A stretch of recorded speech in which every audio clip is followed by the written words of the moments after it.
오늘은 하나님 나라의 가치를 따르는 제자들이라는 제목으로 함께 말씀 나누겠습니다. 오늘은 누가복음 7번째 말씀이고요. 특별히 여기에는 사복사화라고 좀 구체적으로 써놨습니다. 오늘 이 말씀 보게 되면서 아마 이런 생각을 할 거예요. 여기에 있는 말씀 어디 많이 보던 것 같은 말씀인데 라는 생각이 들 것입니다. 왜냐하면 이 누가복음에 보게 되면 여기 몇 가지 복이 나오는데 이 복은 어디 많이 보는 거잖아요. 그렇죠? 밑에도 나와 있지만은 마태복음 5장에 나오는 팔복의 말씀이죠. 근데 좀 이상하지 않습니까? 이 팔복과 함께 비교해 본다면 비슷한 것 같은데도 좀 달라요. 그렇죠? 어떻게 다르죠? 네, 화가 있습니다. 네, 화가 납니다. 그래서 일단 마태복음에는 8가지의 복으로만 이루어졌는데 이 누가복음에는 복은 4가지고 또 화가 포함이 되어서 4가지가 더 있어서 8개인데 복과 화로 나누어져 있습니다. 그렇죠? 그게 굉장히 크게 이제 다른 부분입니다. 이 마태복음에 나오는 이 8복은 보통 뭐라고 얘기하죠? 어디에서 복음을 전했죠? 예, 산 위에서 복음을 전했다고 해서 산상수훈이라고 합니다. 그런데 이 누가복음의 이 4가지의 복과 4가지의 화는 17절에 그 앞에 보게 되면 평지에 서셨다라는 말씀이 있습니다. 그래서 평지에서 복음을 전했다고 해서 보통 평지복음이라고 말합니다. 들어본 적 있나요? 평지복음. 네. 그래서 누가복음 평지복음이라고 얘기합니다. 이 두 본문의 성경을 읽다 보면 이런 의문이 생겨요. 이 두 성경의 내용은 다른 것인가? 아니면은 같은 내용인가 하는 의문이 듭니다. 그럼 어떻게 생각하십니까? 다른 장소, 다른 내용일까요? 아니면 같은 설교를 다르게 기록한 것일까요? 헷갈리죠? 네. 이 내용에 대해서는 보통 2가지의 견해가 다 있습니다. 첫 번째는 이 두 복음서가 다른 사건을 기록했다고 보는 견해가 있습니다. 한번 볼까요? 네. 다음. 네. 이런 부분에서 이런 이유 때문에 다르다라는 거예요. 첫 번째는 설교 장소가 다르게 나왔다. 왜냐면 마태복음 조금 전에 제가 설명한 것처럼 산 위에 올라가서 복음을 전했다. 그래서 산상수훈이라고 얘기하거든요. 그리고 거기에는 처음에는 제자들에게 가르쳤다. 제자들이 그 앞에 나와서 이 말씀을 들었다. 이렇게 시작을 해요. 그런데 누가복음에 보게 되면 평지 설교라고 해서 평지에서 복음을 전하는데 여기에 많은 무리와 제자들이 나왔다 이렇게 말하면서 이거 다르다 이렇게 사람들이 말합니다. 두 번째는 강조점이 다르다라는 거예요. 왜냐하면 이 마태복음에 나오는 이 팔복의 내용에는 좀 다른 부분이 있습니다. 똑같은 내용인 것 같지만은 어떻게 다르냐? 저기 나오지만은 심령이 가난한 자는 복이 있나니. 그런데 여기에 20절에 보게 되면 어떻게 나오죠? 너희 가난한 자는 뭐가 다르죠? 심령이 빠졌습니다. 심령이. 21절에 여기 누가복음 21절에 보게 되면 지금 줄인 자는 복이 있나니 이렇게 시작하는데 저기 어떻게 나와 있습니까? 마태복음에는 의에 줄이고 목마른 자. 그러니까 좀 뭔가 좀 다르다라는 느낌인 거예요. 그러니까 이게 다르다. 이렇게 사람들이 말하죠. 예수님께서 비슷한 주제를 여러 번 설교하셨는데 마태와 누가는 각각 다른 내용의 설교를 기록했다고 이해한 입장이 바로 이것이고요. 두 번째는 같은 사건인데 복음서의 신학적인 어떤 목적에 따라서 다르게 기록했다는 견해가 있습니다. 사실 이 견해가 가장 일반적이고 대부분의 신약 학자들이 지지하는 견해입니다. 왜냐하면 그 이유를 보게 되면 이렇습니다. 일단 핵심 내용이 거의 동일하다라는 거예요. 가난한 자, 온유한 자, 긍휼, 또 의의 주림, 박해 받은 자에 대한 복에 대한 그 틀이 동일하다. 누가복음의 사복은 마태복음의 8가지 복 중에서 첫 번째, 네 번째, 두 번째, 여덟 번째를 이렇게 순서는 좀 바뀌었습니다만 첫 번째, 네 번째, 두 번째, 여덟 번째 내용을 사용했다라는 거예요. 그래서 누가복음의 이 사복 사화는 마태복음의 팔복을 요약했다. 그러니까 4가지를 얘기했지만은 전체적인 그 의미를 크게 4가지로 요약했고 또한 경제적으로 사회적 차원에서 더 분명히 강조하고 있다라고 말하고 있습니다. 두 번째는 동일한 예수님의 가르침을 두 복음서가 서로 다른 청중에게 맞추어서 정리했다 이렇게 말합니다. 네. 마태와 누가를 보게 되면 이 네, 마태는 유대인 청중이었기 때문에 영적 의미를 더 많이 강조했다고 말할 수 있습니다. 왜냐하면 마태는 유대인이었고 앞으로 이 유대인 가운데 왕으로 오실 메시아를 예언했는데 우리가 기다려왔던 그분이 바로 이분이라고 얘기한 거예요. 그러니까 이 마태는 유대인 중심의 영적인 해석을 하면서 영적 의미를 좀 강조해서 이렇게 말했다. 그런데 누가는 의사이면서도 이방인에 대한 관심이 많았습니다. 그래서 이방인들의 어떤 가난함들 그리고 억눌림의 어떤 삶에 대한 부분들을 더 많이 초점을 두고 있고 실제적으로 그들의 사람들의 가난과 고난을 강조하면서 그런 부분에서 오히려 더 하나님의 위로와 또 하나님 나라의 복음을 잘 설명하고 있다 이렇게 말합니다. 누가는 외부적으로 사회적 현실을 외면하지 않는 모습을 더 강조하고 있다는 것입니다. 그 여기에 이제 의문점이 있죠. 설교 장소가 달랐습니다. 아까는 산 위였고 지금 평지라고 하지 않았습니까? 이렇게 말하죠. 여러 가지 고민들이 있는데 그것은 뭐냐면 이 산 위에서 중간에 어떠한 중턱의 평지에 대한 모습 영역이 있다라는 거예요. 그래서 산 위지만 어딘가 그 평평한 그곳에서 복음을 전했던 것으로 보인다라고 이렇게 생각을 합니다. 그러니까 같은 핵심 가르침인데 다른 시각과 목적에 따라서 정리한 말씀이라고 생각하는 것이 일반적이다. 이렇게 말할 수 있습니다. 자, 이런 전제 속에서 다음을 우리가 한번 살펴보겠습니다. 그렇다면 이 누가복음에 나오는 이 네 가지 복과 네 가지 화는 우리에게 어떤 교훈을 주고 있습니까? 재미나게도 이 위에 보게 되면 제가 시트에 보게 되면 복은 숫자로 썼습니다. 그렇죠? 1, 2, 3, 4, 9.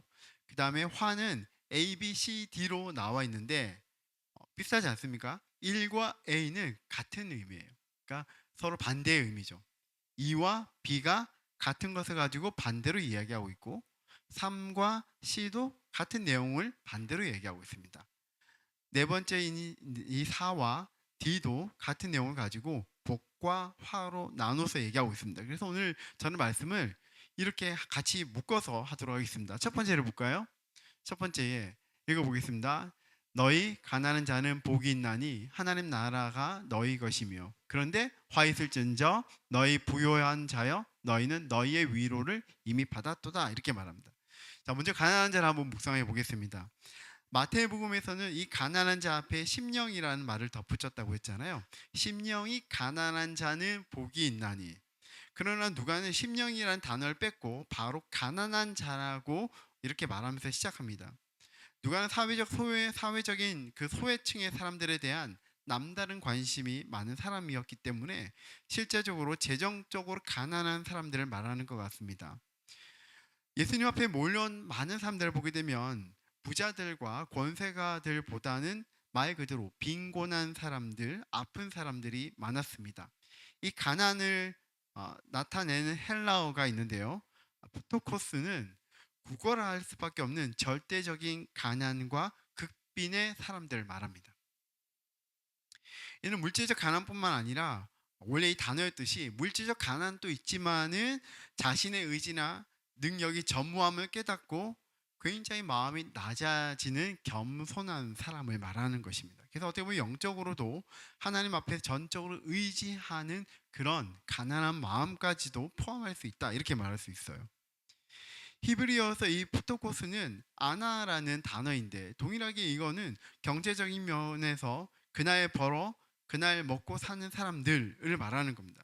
당시 어떤 힘 있는 사람들이 이런 가난한 사람들을 압제하고 어렵게 하면은 자기 자신을 지키지 못하는 사람들, 육체적으로나 정신적으로 압박을 당하는 사람들을 이 아나라는 단어를 쓰고 있다는 거예요.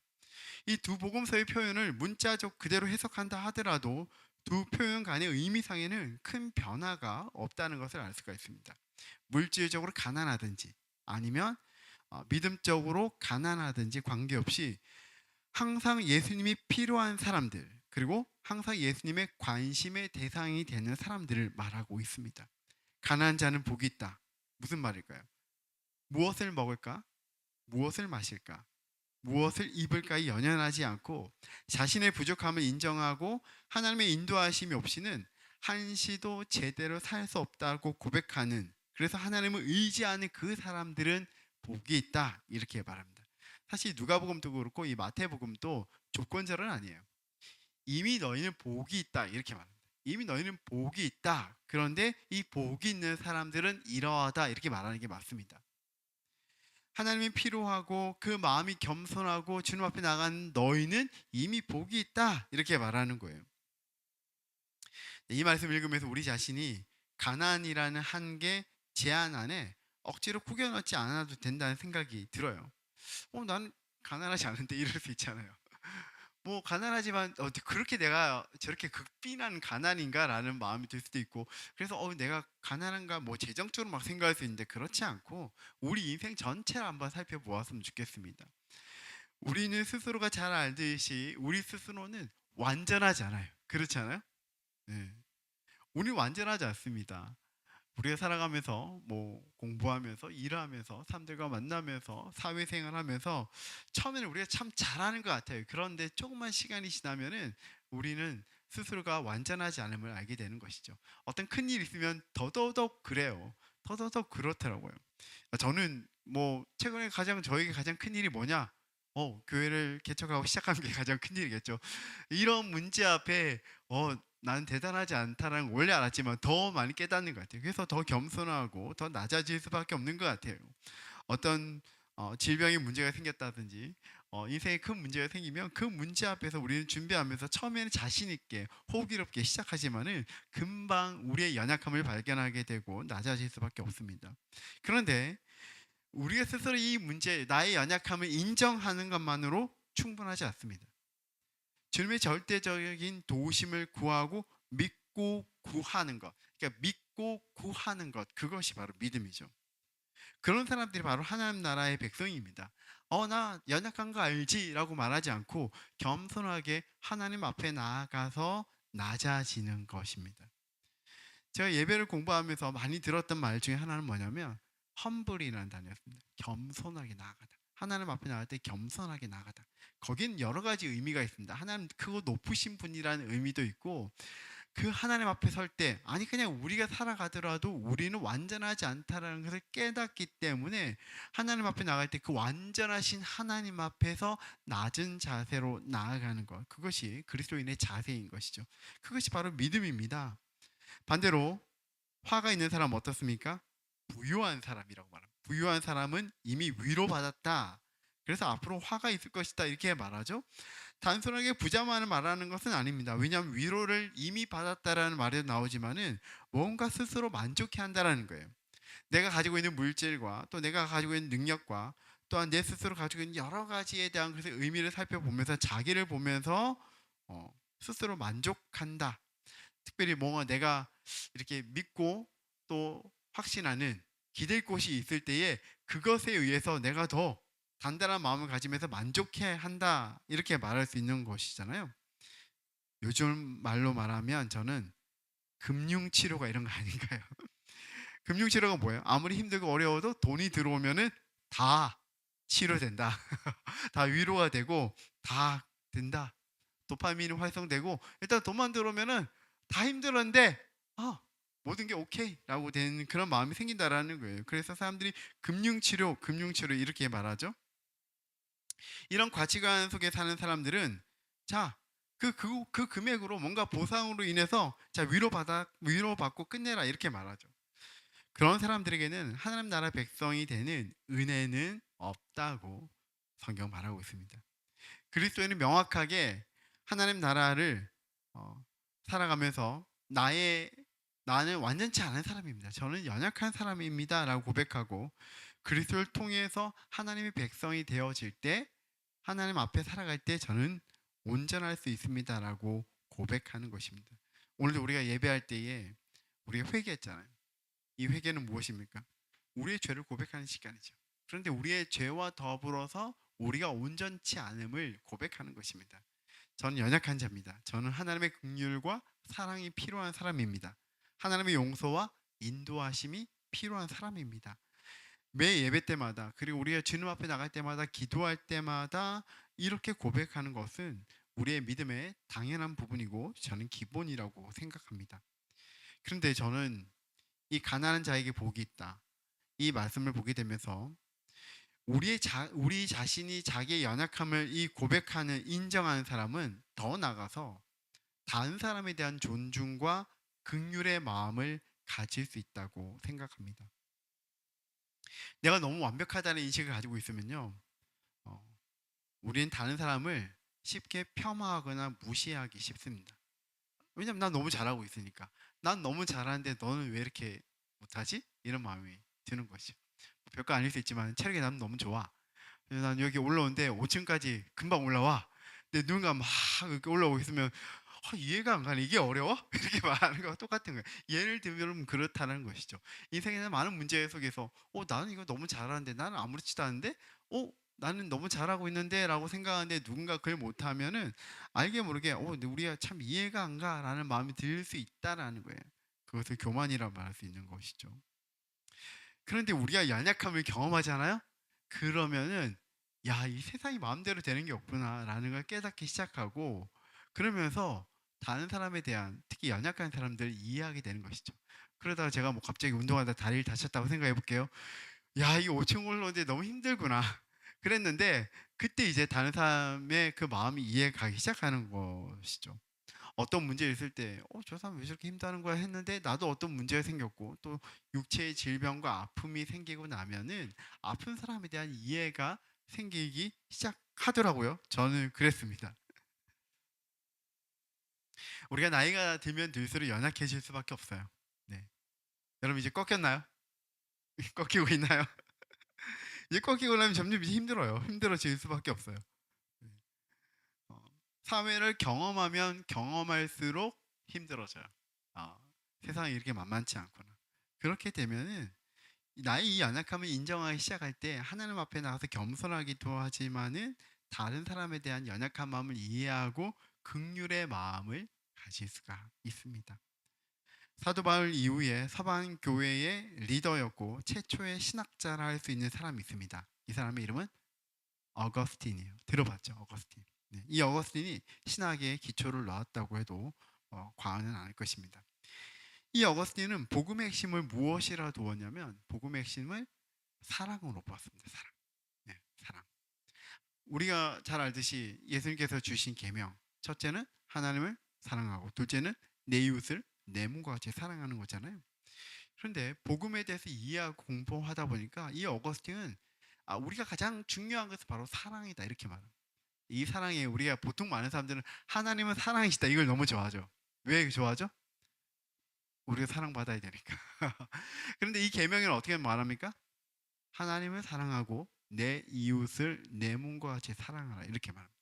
하나님께서 우리를 먼저 사랑하셨죠. 우리가 아직 죄인 되었을 때에, 아무것도 못할 때에 먼저 하나님께서 우리를 사랑하셨습니다. 그런데 그 사랑을 받은 우리가 해야 될 것은 하나님을 사랑하는 것이고 내 이웃을 내 몸과 같이 사랑하는 것입니다. 그런데 이 이웃 사랑이라는 거는 절대적으로 자기의 연약함을 깨달을 때에, 내가 온전치 않을 때에, 그것을 인정할 때에만 가능한 것 같아요. 그 이유는 아까 제가 앞에서 말씀드렸습니다. 실패와 넘어짐의 고통을 경험하게 되면 자신의 완벽하다라는 그 생각이 깨어집니다. 그리고 하나님을 보는 시각이 달라지고, 세상을 보는 시각이 달라지고, 사람을 바라보는 시각이 달라집니다. 그래서 저는 이 주님 앞에서 가난한 자가 천국 백성이다라는 마음이 들었습니다. 두 번째는 볼까요? 두 번째는 무엇입니까? 지금 줄인 자는 복이 있나니 너희가 배부름을 얻을 것이며, 화 있을 진저 너희 지금 배부른 자여 너희는 줄이리로다. 마태복음에서는 의에 줄이고 목마른 자라고 말했습니다. 그런데 누가복음은 바로 나와요. 그냥 줄인 자. 어떻게 보면 실제적으로 이 배가 줄인 자를 직접적으로 말하는 것 같습니다. 그런데 오늘 우리 세대는 배를 줄인 세대는 아니잖아요. 그렇죠? 뭐 어른들은 뭐 보릿고개도 얘기하고 줄인 세대를 얘기하지만은 뭐 우리가 좀 재정적으로 힘들 수도 있지만은 그렇게 오랜 시간 동안 빈곤으로 배를 줄이는 세대는 아닐 거예요. 그렇긴 한데 제가 쭉 생각해 보니까 근데 우리는 굶주려 있다는 생각이 들었습니다. 일단 배가 불러도 맛있는 것을 보면은 어때요? 또 먹고 싶어요. 먹고 싶어요. 밥배와 간식배가 따로 있다는 비만계의 공식 언어를 우린 즐겨 사용합니다. 일단 굶주렸어요. 우리는 성공에 굶주려 있습니다. 성공하기 위해서의 자신의 육체와 노력을 갈아 넣습니다. 우리는 인정에 굶주려 있습니다. 그렇지 않습니까, 여러분? 인정. 예, 인정에 굶주려 있습니까? 모든 사람이 인정에 굶주려 있어요. 결혼을 하면은 또 그렇지 않습니까? 처음에 초기에 서로에 대한 인정이 굉장히 굶주려 있어요. 아닌가요? 네. 말하지 않았던 거 뭐 이러면서 그 굶주림이 있어요. 인정하지 않으면 그게 가장 기분이 나쁘고 힘들어요, 사실은. 우리는 즐기는 것에 굶주려 있습니다. 게임을 하고 놀고 보는 것에 굶주려서 어떻게 하죠? 밤이 새도록 놀아요. 저는 이 굶주림이라고 생각하겠습니다. 인간에게 굶주림은 너무 당연한 본능적인 생리입니다. 아까 살짝 나왔는데 우리 잘 아는 그림이잖아요. 아브라함 메슬로우는 욕구 이론을 말했습니다. 인간은 결핍을 채우려는 존재다라고 말하죠. 생리적인 욕구, 그리고 안전 욕구, 사랑과 소속 욕구, 존경 욕구, 자아 실현 욕구가 있다라는 거예요. 사람들이 이 굶주림 속에서 이것을 계속 채우려고 하고 있고, 그래서 계속 끊임없이 나아가고 있고, 굉장히 고군분투를 하고 있다 이렇게 말합니다. 그러면서 이런 인간 욕구의 이론에 답을 잘 내게 되면 인간은 왜 사는가? 인생을 어떻게 살 것인가에 대한 근본적인 질문에 답을 할 수 있다고 말을 합니다. 그래서 끊임없이 채워요. 그런데 저는 그리스도인은 이 주림에 대한 이해가 다른 사람이라고 생각합니다. 누가는 줄인 자도 역시 그리스도를 만날 때에 그 생각 이상의 것들을 채울 수 있다고 말하는 것 같습니다. 어떻게 말합니까? 그리스도 안에는 빵과 양식이 있다. 그리스도 안에는 그 배를 채움 이상의 만족과 감사가 있다. 이렇게 말합니다. 그리스도 안에는 영원한 양식과 채움이 있다고 알려주십니다. 마태는 그래서 이 부분에서 어떻게 말합니까? 의에 줄이고 목마른 자는 이라는 말을 붙였습니다. 그리스도 안에는 의, 그리고 그 갈망, 그 의와 거룩을 갈망하게 되어지고, 그래서 그리스도 안에서 그것을 채워가는 사람들이 그리스도인이라는 겁니다. 이런 굶주림은 이 굶주림 때문에 막 자기를 막 힘들게 하고 막 쏟아놓고 갈아 넣지 않아요. 이런 굶주림 있는 사람, 이 의와 거룩에 대한 갈망이 있는 사람은 삶에 대한 비관과 실망으로 넘어지지 않습니다. 의에 대한 그 주림은 우리로 하여금 옳고 바른 길에 대한 믿음과 신념을 갖게 하고 하나님 뜻에 따라 걸어가는 자신의 길에 대한 견고함과 격려를 받습니다. 근데 반대로 어떻습니까? 이미 배가 부른 자는 화를 당하게 된다고 말합니다. 무엇인가 채워도 배가 부르지 않는 마법에 걸린다는 말과 같습니다. 채워도 배가 부르지 않는다? 야, 이런 생각도 해봤습니다. 아무리 먹어도 살찌지 않는다. 그런 말인가? 그럼 좀 좋겠어요. 근데 그런 말은 아니죠. 사람들이 좋다는 그 영광, 성공, 재정의 극대치에 가까이 가면 갈수록 사람들의 마음은 더 빈곤해지고 채워지지 않는다라는 말입니다. 100만 원을 벌어도 모자라는데 2천만 원을 벌어도 모자란다는 말 들어본 적 있습니까? 네. 계속 모자라요. 근데 전도서 5장 10절의 말씀에 이런 말씀이 있습니다. 한번 읽어볼까요? 시작. 은을 사랑한 자는 은으로 만족하지 못하고 풍요를 사랑한 자는 소득으로 만족하지 아니하나니 이것도 헛되도다. 은을 아무리 벌어도 아무리 많은 풍요를 가질지라도 그 소득으로 만족이 안 된대요. 가지고자 하는 그 마음이 계속 있으면 어느 정도 채워지겠죠. 그런데 끝이 없다라는 거예요. 에리 프롬은 이렇게 말합니다. 소유냐 존재냐에서 소유가 늘어날수록 인간의 존재는 빈곤해지고 내적 풍요는 감소한다 이렇게 말합니다. 저는 한국 사회가 굉장히 많이 부유해졌다고 생각합니다. 그런데 한국 사회의 재정과 뭐 여러 가지는 부유해졌지만은 사람들의 마음은 부유하지 않은 것 같아요. 더 가난한 것 같고 더 빈곤 가운데 살고 있는 것은 아닌가라는 생각이 들었습니다. 그런데 이에 대한 해결책이 예수님이 있다고 말씀하십니다. 요한복음 6장 35절에 보게 되면 이 말씀인데 다 같이 한번 읽어볼까요? 시작. 예수께서 이르시되 나는 생명의 떡이니 내게 온 자는 결코 줄이지 아니할 터이요 나를 믿는 자는 영원히 목마르지 아니하리라. 그리스도를 믿을 때에, 즉 그리스도가 생명의 떡인데 주님 앞에 갈 때에 우리는 영원히 줄이지도 않고 목마르지도 않게 된다, 이렇게 말하고 있습니다. 많은 것들을 우리가 채우려고 하지만 그것이 필요 없다는 게 아니에요. 근데 그것이 우리 인생의 목적이고 그것을 만족해 하려고 한다면 계속 우리의 마음은 가난하고 빈곤 가운데 있겠지만 그리스도를 만나고 나면 그 다음에 우리는 그리스도로 말미암아서 줄이지 않고 목마르지 않게 된다, 이렇게 말합니다. 예수님을 만났던 사람들에게 예수님이 이렇게 말씀했고 그 사람들이 이 말씀이 너무 좋아서 따라왔습니다. 요한복음 4장에 보게 되면 사마리아 성의 수가성에 있는 그 여인이 그렇게 반응했지 않습니까?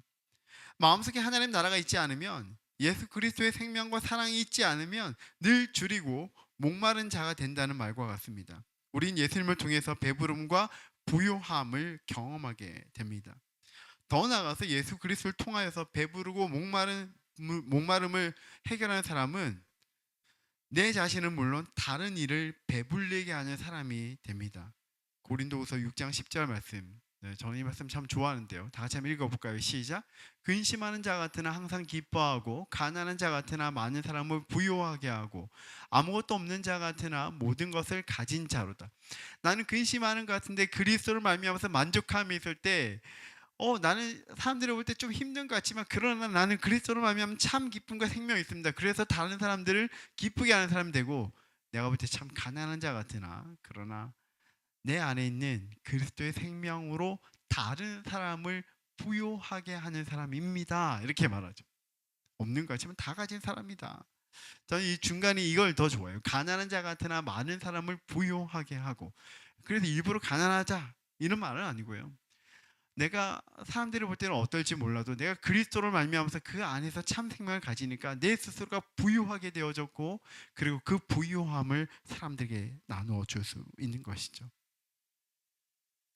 저는 제가 다른 사람을 부유케 하는 것, 그것이 저의 비전이고 저의 목회의 가장 핵심의 철학이라고 생각합니다. 그런데 요즘 사람들을 만나면 사람들이 오히려 저를 더 배부르게 하는 때가 더 많은 것 같아요. 이렇게 뭐 교회를 개척했다고 하니까 더 긍휼의 마음을 베풀어서 그런지 모르겠지만 사람들이 더 많이 격려를 해주고 마음을 더 위로하는 그런 사람들을 많이 만나게 돼요. 사랑을 주고 살아야 되는데 사랑을 더 많이 받고 산다라는 생각이 더 많이 듭니다. 그리스도를 통한 부요함을 경험하고 이 부요함을 나눌 수 있는 우리가 되어야 하겠습니다. 세 번째는요, 지금 우는 자는 복이 있나니 너희가 웃을 것이며 화 있을 진저 너희 지금 웃는 자여 너희가 애통하며 울리로다, 이렇게 말해요. 이 울다라는 말은 클라이오인데요, 슬퍼하다, 통곡하다라는 강한 슬픔을 뜻합니다. 이게 이제 현재 분사형인데요. 그러니까 지금까지 계속 슬퍼하고 힘들어하는 상태를 말합니다. 마태는 이 부분을 애통하는이라고 표현을 했습니다. 이 말은 그리스도인은 구원의 은혜에 감격하는 마음으로 주 앞에 나와야 할 뿐만 아니라 주 앞에서 자신이 죄인인 것을 깨닫고 통회하는 마음을 끊임없이 유지하는 사람이라는 거예요. 반면에 지금 웃는 자는 어떤가? 자신들의 성공이나 부와 같은 자기가 믿을 만한 구석이 있어서 그것으로 인해서 스스로 만족하고 웃는 것을 의미합니다. 오만한 자들은 자신이 소유한 것으로 그렇지 못한 자를 조소하고 비웃게 된다면 오히려 미래에 애통하고 울게 될 것이라고 말합니다. 전도서 7장 3절과 4절 한번 볼까요? 네, 읽어보겠습니다. 시작. 슬픔이 웃음보다 나음은 얼굴에 근심하는 것이 마음에 유익하기 때문이니라. 지혜자의 마음은 초상집에 있으되 우매한 자의 마음은 혼인집에 있느니라. 이 말은 무조건 슬퍼야 된다, 우리 초상집보다는 혼인집에 있으면 더 좋다, 이런 말이 아니잖아요. 슬픔에 대해서, 아픔에 대해서 더 이해하고 오히려 근심 가운데 더 많이 생각하는 것이 더 중요하다. 인생의 문제, 삶의 태도를 절대로 가볍게 하지 말라는 전도서의 말씀입니다. 삶의 고통, 삶의 애환, 인생길에 대한 깊은 묵상과 사유가 결국 우리를 주님 앞에서 살게 할 것이고, 그런 사람들이 마지막에 주님 앞에서 웃게 될 것이라고 말합니다. 그래서 질문, 여러분, 슬픔이라는 단어는 부정적인 단어인가요? 근데 저는 그렇게 느껴졌어요, 오랫동안. 그런데 지금 생각해 보면 슬픔이라는 단어는 무조건 부정적이지 않다라는 겁니다. 성경적으로, 신학적으로, 심리적으로 슬픔은 하나님이 주신 감정 중에 하나예요. 그리고 인간을 더 깊고 건강하게 만드는 감정이라고 생각합니다. 성경에는 하나님을 깊이 사랑하는 사람들도 슬픔을 경험했습니다. 예수님은 눈물 흘리셨던 적이 3번 있습니다. 눈물 흘리셨어요. 예루살렘을 보고 눈물을 흘리셨고, 죽은 나사로 때문에 눈물을 흘리셨고, 그리고 겟세마나에서 십자가에 잡혀서 죽으시기 전에 피눈물로 기도하셨잖아요. 눈물 흘리셨어요. 예레미야의 별명은 무엇입니까? 눈물의 선지자예요.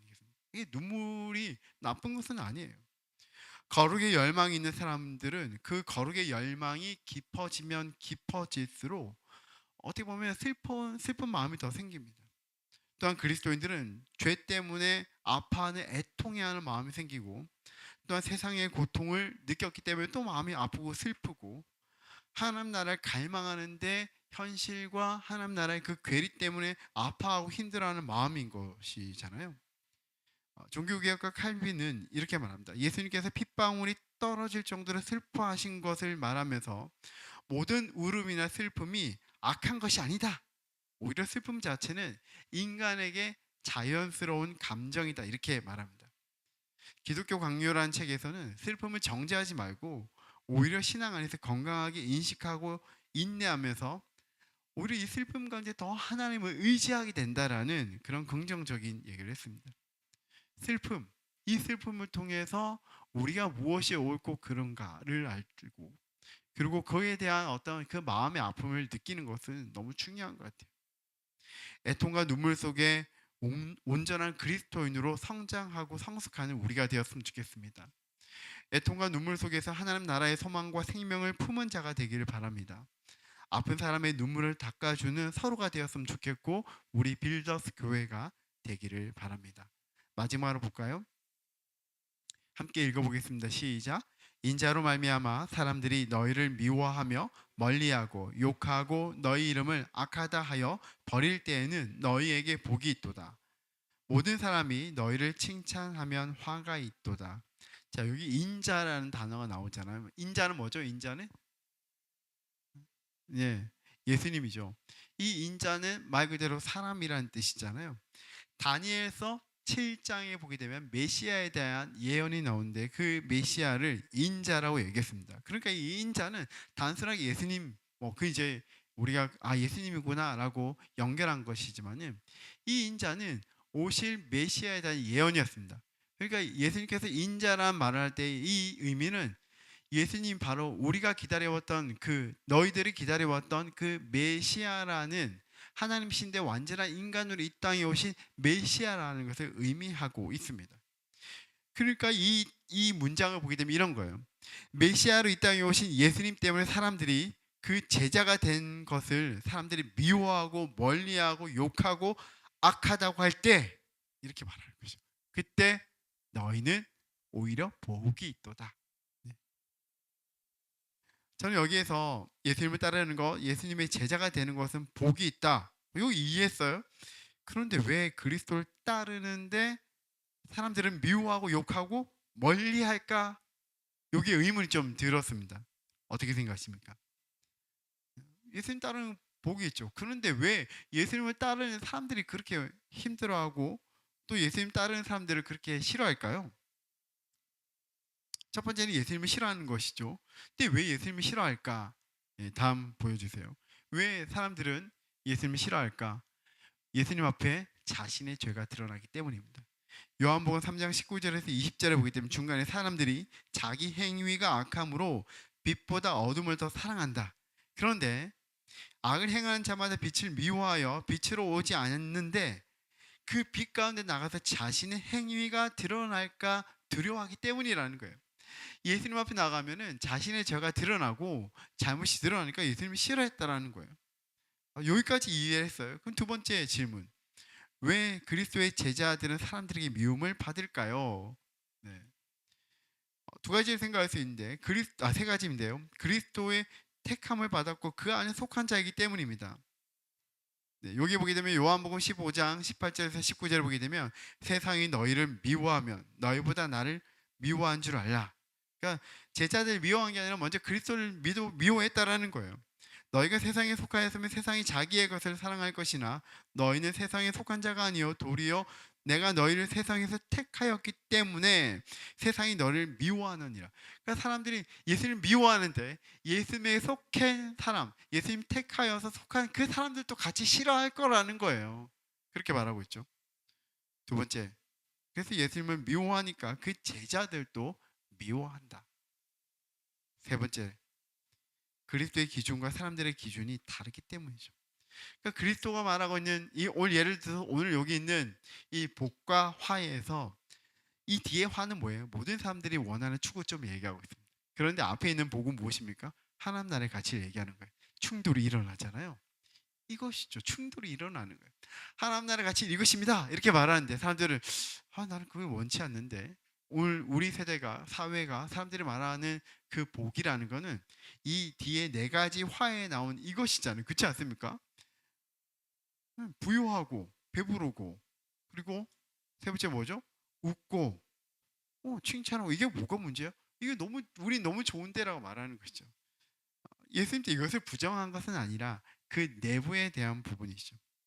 그리스도인은 어떻게 보면 하나님 나라의 방식과 가치대로 살아가다 보니까 오늘 이 사회에서 말하고 있는 그 가치와 충돌이 일어납니다. 근데 이거 사람들이 굉장히 불편해요. 힘들어해요. 그리스도인은 그리스도를 닮아가고 그리스도의 가치를 귀히 여기고 배우고 그대로 살아가는 사람이거든요. 그런데 이게 충돌이 일어나는 것이죠. 우리가 지내고 있는 그곳에서 앞으로 사회에서 사람들을 만나게 되면서 굉장히 많이 충돌이 일어날 것입니다. 그럴 때에 그리스도인은 공격받습니다. 말씀을 맺고자 합니다. 마지막 부분을 적용하면서 말씀을 마무리하고 싶습니다. 그리스도인은 믿음의 가치를 귀히 여기는 사람들입니다. 그리스도인은 예수님의 길과 방식을 좋아하고 따라가는 사람들이에요. 사람들은 넓은 길이라고 말하고 있고 사실 우리도 넓은 길을 택하고 싶어요. 그런데 예수님께서 어떤 길을 선택하라고 했죠? 좁은 길로 가고 있습니다. 그 좁은 길은 무조건 좁은 길을 말하지 않고 모든 사람들이 말한다고 해서 다 따라가는 것이 아니라 하나님 나라의 가치의 방식으로 살아가는 건데 그것이 생각보다 많은 사람들이 따르지 않는 길이거나 또는 어렵기 때문에 좁은 길이 될 수 있다는 거잖아요. 오늘 여기 나오는 이 네 가지의 복과 네 가지 화에 나오는 이 내용이 그리스도의 길이고 마태복음에 나오는 팔복이 그리스도의 길입니다. 구체적으로 믿음이 있는 사람이 어떻게 해야 될지에 대한 구체적인 행동이죠. 그래서 이 팔복이나 네 가지 복과 네 가지 화는 그리스도인의 윤리라고 말하기도 합니다. 구체적으로 어떻게 어떤 가치대로 살아갈 것인가 하는 것입니다. 저는 이번에 누가복음 말씀의 시리즈의 이 주제를 빌더스 룩이라고 정했잖아요. 한번 상기해 본다면 빌더스 룩이라는 거는 빌더스 멤버들이 함께 있는 옷과 스타일은 어떤 것인가 하는 건데 특별히 어떤 생각과 어떤 가치관을 가질 것인가 하는 것입니다.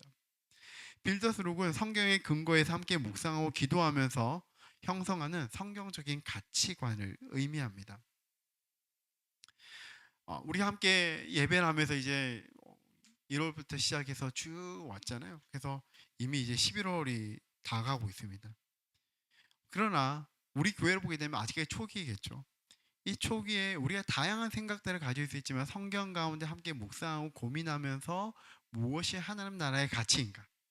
우리가 따라가야 될 하나님 나라의 가치는 무엇인가를 함께 고민하고 세워져 가는 것이라고 생각합니다. 그게 전 중요하다고 생각이 들었습니다. 우리 빌더스 교회가 하나의 믿음의 공동체로 그리고 함께 오랫동안 하나님의 나라의 백성으로 오랜 시간 동안 저는 형성해야 된다고 생각하거든요. 믿음의 사람을 형성되는 것은 단기간에 되는 것이라고 생각하지 않습니다. 그런데 이런 시간에 계속해서 우리의 생각과 마음을 나누는 것이 너무 중요하죠. 사람들이 이렇게 말하잖아요.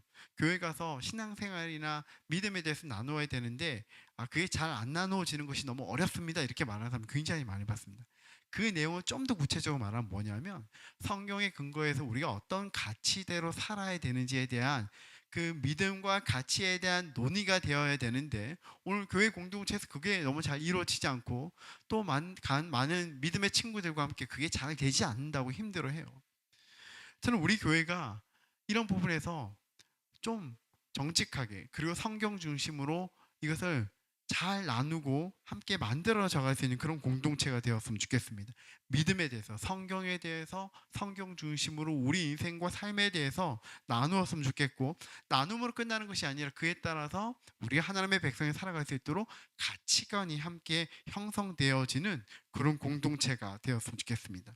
그런 가운데서 우리 각자가 또 우리 교회가 그리스도의 제자답게 살아갈 수 있기를 소망하고요.